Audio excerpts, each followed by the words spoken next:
Richard কুকলেন্সকি American new জার্সির একজন সাধারণ ছেলে, কিন্তু ছোটবেলা থেকেই তার মধ্যে ছিল ভয়ঙ্কর রাগ আর সহিংসতা।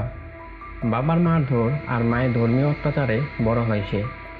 কিশোর বয়সেই সে প্রথম খুন করে, যার কারণ ছিল শুধুমাত্র সেই ব্যক্তিকে তার পছন্দ হয়নি। সে ছিল একজন এক্সপার্ট কিলার। বিষ, ছুরি, শ্বাসরোধ, এমনকি সায়ানাইড স্প্রে সবই ব্যবহার করত খুনে। আর মরদেহ জমিয়ে রাখত ফ্রিজে, যাতে মৃত্যুর এক্স্যাক্ট সময় বোঝা না যায়।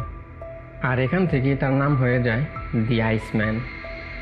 সে মাফিয়াদের জন্য হিটম্যানের কাজ করত। টাকা পেলেই সে যে কাউকে খুন করতে রাজি। কিন্তু অবশেষে 1986 সালে এক আন্ডারকভার এজেন্টের ফাঁদে ধরা পড়ে সে। ধরা পড়ার পরে সে স্বীকার করে শতাধিক খুনের কথা, তবে মাত্র 5টি হত্যার প্রমাণে তাকে যাবজ্জীবন কারাদণ্ড দেওয়া হয়। জেলে বসেই তিনি সাক্ষাৎকার দেন, যেখানে সে উল্লেখ করে খুন তার জন্য জাস্ট একটি কাজ ছিল।